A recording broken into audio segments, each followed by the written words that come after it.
네, 안녕하세요. 아트 메신저 빅소 이소영입니다.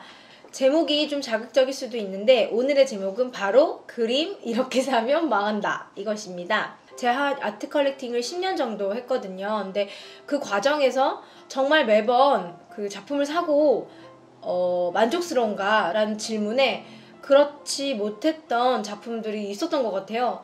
그래서 그것은 그 작가가 싫다는 게 아니라 어떠한 다양한 조건들 때문이었는데 그 이야기를 한번 오늘 짧게라도 영상에서 얘기해 볼까 합니다. 2년 전쯤 추운 겨울에 어느 날 전화 한 통을 받았어요. 이제 아트 컨설턴트에게 제안을 받게 돼요. 미국의 팝 아티스트 중에 그 누드화로 상당히 유명한 탐 웨슬런의 작품을 급히 이제 시장에 나온 게 있는데 2차 시장에, 그러니까 고객이 갖고 있다가 파는 거죠. 평상시에 팝아트 좋아하시니까 이거 한번 사보는 거 어떤가 연락을 드렸다. 근데 순간 너무 반가운 거예요. 왜냐면 미술을 공부하신 분들은 알겠지만 뭐 앤디 홀도 있고 리히텐슈타인도 있고 로버트 인디애나도 있는데 탐 웨슬런 역시 되게 한 시대를 풍미했던 되게 중요한 작가거든요. 평상시에 되게 좋아하고 있었던 찰나에 제안이 오니까 내가 좀 살 수 있는 모아놓은 돈이 있나 한번 생각을 해봤죠. 얼른. 그래서 거기 사야겠다. 작품이 좋으면 그냥 무조건 살 거야. 뭐 이런 마음이 들었어요. 제가 약간 탐 웨슬런에 너무 신이 난 거예요.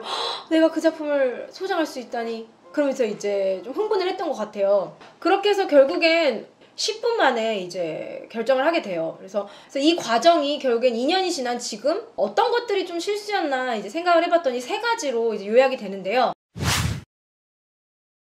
자, 첫 번째예요. 이 작품인데 작품의 크기가 상당히 큽니다. 그래서 웬만큼 그 방에 벽에 걸려있으면 그 벽 한가득을 가득 채워요. 그래서 제가 이사를 왔는데 이 작품이 너무 큰 거예요. 그리고 유리도 이제 무거워지니까 여자 혼자서는 당연히 못 들고 남자, 청년 2명이 힘을 합쳐서 들어야 겨우 걸 수 있는 크기? 그래서 이런 작품은 이제 사게 되면 한번 그 자리에 걸면 좀 박제처럼 오랫동안 이제 못 움직이죠. 그래서 이동을 할 때 조금 힘든 점이 있어요. 근데 예를 들어 작품의 크기를 제가 몰랐느냐? 그게 아니라 이제 적혀 있었어요. 이렇게 서류에.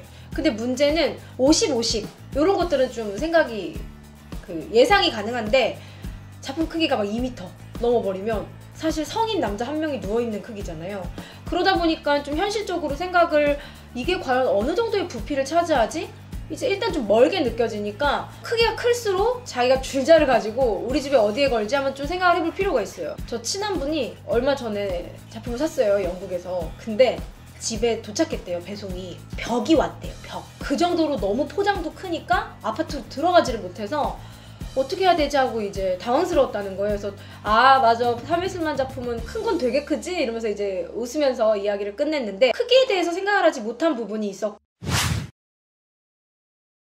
두 번째는 너무 유명한 작가였다는 거예요. 너무 유명한 작가는 가끔 독이에요. 이거 제가 어디서 많이 얘기하냐면 강의할 때 자 모나리자 작품 보여주잖아요? 그럼 사람들이 다 한대요. 다 너무 반갑고 뭐 자기 루브르 가서 본 적이 있고 눈썹이 없어요 뭐 이러면서 뭐 아이들도 많이 얘기하는데, 근데 정작 저 작품이 왜 명화야? 저 작품이 저 시대에 왜 중요했어? 이런 말을 서로 토론을 할 때는 생각보다 의외로 말을 못해요. 그러니까 명성에 가려져서 생각보다 그 명성이 우리를 잡아먹는 거예요. 그래서 탐 웨슬런? 내가 그걸 살 수 있단 말이야? 내가 살 수 있는 가격대에 탐 웨슬런이 뭐가 있어? 일단 사야겠다. 너무 좋아. 이렇게 생각을 한 거예요. 오케이, 너무 좋다. 탐 웨슬런 사야겠다. 근데 이렇게 되면 절대 안 돼요.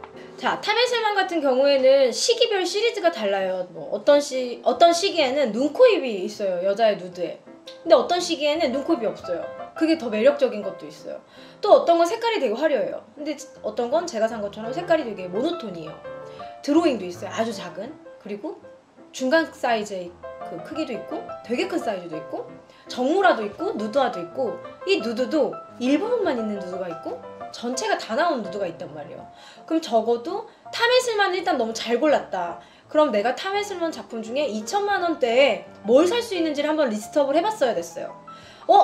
작은 드로잉도 살 수 있네. 조그만 판화 2개 정도를 살 수 있네. 여기에 돈 조금 더 보태면 더 좋은 거 살 수 있네? 이런 식의 가설을 세운 후에 이제 좀 결정을 했더라면 훨씬 좋았겠죠. 근데 일단 내가 평상시에 너무 좋아하는 작가야, 행복해 이러면서 이제 샀다는 거. 그러다 보니까는 이제 시간이 지나고 나니까 어느 날 폐양에 가게 됐어요. 근데 2천만 원에 이 정도 사이즈의 드로잉도 되게 예쁘네?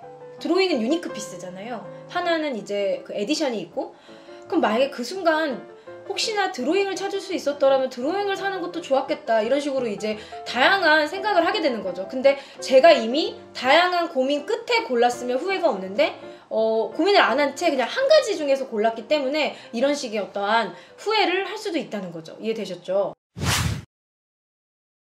자, 마지막 세 번째, 마지막이에요. 급매라는 말에 이제 급하게 갖고 있던 분이 팔 것 같다, 되게 귀하게 여겼고 오히려 이분은 샀던 가격에 나에게 그냥 파는 거다. 급매라고 하고 급히 이제 시장에 나왔다 이러면 시간이 많이 없어 보이잖아요. 그래서 일단 시간에 대해 제가 약간 시간이 많이 없어, 빨리 결정해야 돼, 이런 생각을 할 수 있겠죠. 급히 결정하면 실수를 하잖아요. 제가 이 작품을 산 거를 막 되게 후회한다는 게 아니라 그때 그 시간으로 돌아가면 좀 하루 이틀 더 신중할걸, 이런 생각이 든다는 거죠.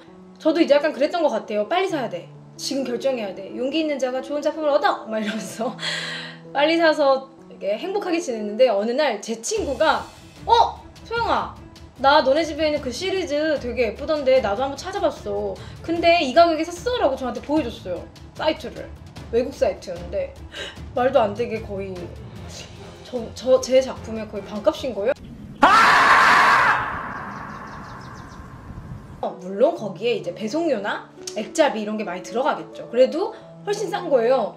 근데 그랬을 때 결국에 저는 누구를 으이그 너 왜 그랬어 이렇게 후회했냐면 제 자신이죠. 제 자신이 제일 잘못했죠. 좀 검색도 해보고 조금 비싸게 사더라도 이렇게 사는 게 더 안전하네, 그 액자값이랑 이런 거 생각하면 이게 낫겠다, 외국에서 사는 게 훨씬 낫네, 이렇게 생각을 해본다면 훨씬 더 현명한 작품에 대한 소비가 되겠죠. 사실 제가 이렇게 쿨하게 얘기하는데 친구가 저에게 웃으면서 그거 보낸 날 거의 저 잠을 못 잤어요.